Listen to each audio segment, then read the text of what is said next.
नमस्कार प्रिय सख्यांनो. आज आपण बघणार आहोत भगवद्गीतेतील 13वा अध्याय. अध्यायाचं नाव आहे क्षेत्रज्ञ विभाग योग. The yoga of the field and the knower of the field. या अध्यायात नेमकं काय घडलं? या अध्यायात अर्जुन श्रीकृष्णांना विचारतो, हे शरीर काय आहे? आत्मा कोण आहे? खरं ज्ञान म्हणजे काय? तेव्हा श्रीकृष्ण अर्जुनाला सांगतात, हे शरीर म्हणजे क्षेत्र, फील्ड. आपलं जे शरीर आहे ते काय आहे? एक क्षेत्र आहे, एक फील्ड आहे. मग या शरीरात जो पाहतो, जाणतो, अनुभवतो तो म्हणजे क्षेत्रज्ञ. म्हणजे या शरीराला जो कोणी बघतोय, जाणतोय, अनुभवतोय तो म्हणजे क्षेत्रज्ञ. आणि मग हा क्षेत्रज्ञ कोण आहे? तर तो क्षेत्रज्ञ आहे आपला आत्मा. शरीर आहे क्षेत्र आणि आत्मा आहे क्षेत्रज्ञ. मग शरीर नश्वर आहे, बदलणारं आहे. आपल्याला माहिती आहे हे शरीर टिकणारं नाही आहे, हे बदलणारं आहे. आत्मा मात्र तो शाश्वत आहे, शुद्ध आहे, अचल आहे, तो टिकणारा आहे. हा आत्मा काय होणार आहे? नेक्स्ट जन्मामध्ये काय होणार आहे? शरीर फक्त बदलणार आहे. जसे आपण कपडे चेंज करतो तसं तो आत्मा एकच असणार आहे, फक्त शरीर बदलणार आहे. तेव्हा शरीर नश्वर आहे, ते बदलणारं आहे आणि आत्मा शाश्वत, शुद्ध, अचल आहे. पुढे भगवान सांगतात, मी प्रत्येक देहामध्ये असलेला आत्मा आहे. म्हणजे भगवान प्रत्येकाच्या शरीरामध्ये आहे आणि ते काय आहे? प्रत्येकाच्या शरीरामध्ये असलेला आत्मा आहे. खरं ज्ञान म्हणजे काय? तर ज्ञान म्हणजे आपण फक्त शरीर नाही हे समजणं. आपल्याला असं वाटतं ना की आपलं शरीर आपण करत असतो, पण आपण म्हणजे फक्त शरीर नाही हे समजणं म्हणजे ज्ञान. त्याचप्रकारे अहंकार, भीती, आसक्ती कमी करणं, तसंच करुणा, शांती, समज वाढवणं, हे सगळं म्हणजे खरं ज्ञान. मग आता हा अध्याय गर्भवती आईला कसा लागू होतो? मग हा अध्याय गर्भवती आईसाठी अतिशय महत्त्वाचा आहे. कारण गर्भातील बाळ फक्त शरीर नाही, ते एक शुद्ध दिव्य आत्मा आहे. आईचं मन, विचार, भावना बाळावर थेट संस्कार करतात. आई जर समजून घेत असेल की मी शांत आत्मा आहे, माझ्या पोटातील बाळ एक दिव्य आत्मा आहे, तर आईचा ताप कमी होतो, भीती निघून जाते. बाळावर शांती, स्थैर्य, आत्मविश्वासाचे संस्कार होतात. चला तर आता आपण या अध्यायावर आधारित एक छोटंसं ध्यान करूया. अध्यायाचं नाव पुन्हा एकदा सांगते, क्षेत्रज्ञ विभाग योग.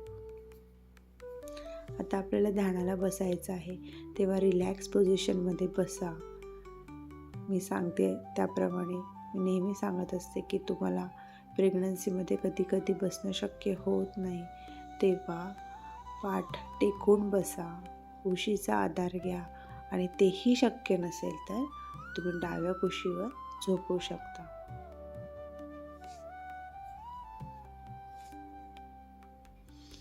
तर रेडी आहात? ओके. आता डोळे हळूच बंद करायचे आहे. एक दीर्घ श्वास घ्या.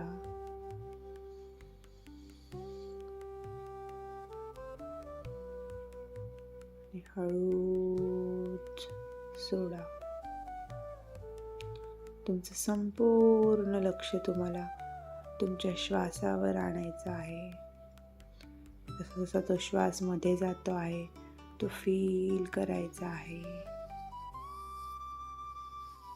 आणि त्यासोबत तुमचं मन देखील शांत होत आहे. आता हळूच तुमचं लक्ष तुमच्या पोटावर आणायचं आहे आणि दोन्ही हात तुमच्या पोटावर ठेवायचे आहे. तुमचं संपूर्ण लक्ष आता तुमच्या गर्भाकडे केंद्रित करायचं आहे. आता स्वतःला आठवण करून द्या, मी फक्त शरीर नाही, मी एक शुद्ध आत्मा आहे.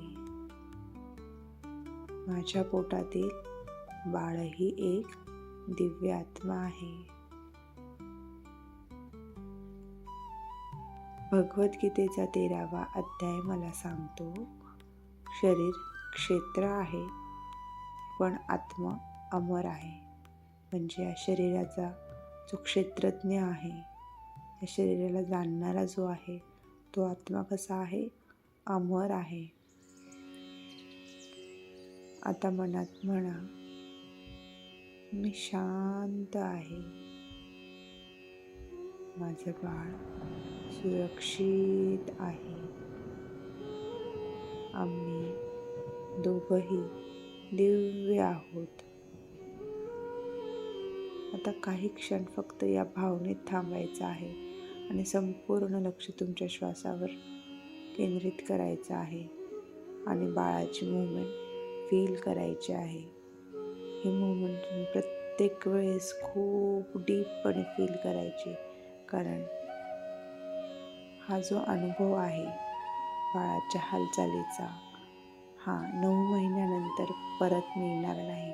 तेव्हा जेव्हा शक्य होईल तेव्हा अशा ध्यानामध्ये बाळाची हालचाल पूर्णपणे फील करायची आहे आणि बाळासोबत कनेक्ट व्हायचं आहे.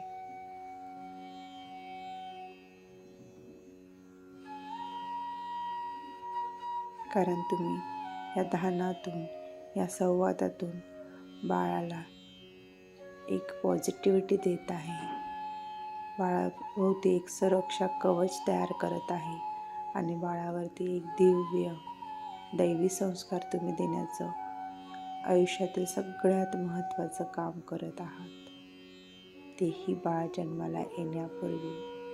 तुमचं खरंच खूप कौतुक आहे.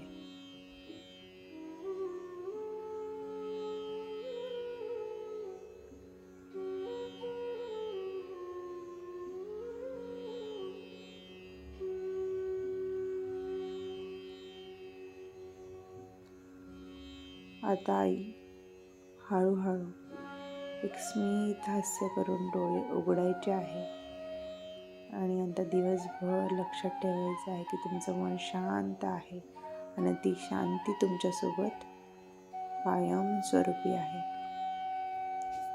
सखी, तुला जर हे ध्यान खूप छान वाटत असेल, उपयोगाचं वाटत असेल, तर नक्कीच चॅनलला लाईक, शेअर, सबस्क्राईब कर. आणि तुला आणखी छान गायडन्स हवं असेल तर आमच्या मातृसिद्धी गर्भसंस्कारला जॉईन कर. त्यासाठी कमेंटमध्ये मातृसिद्धी टाक. धन्यवाद. भेटूया पुढच्या अध्यायात.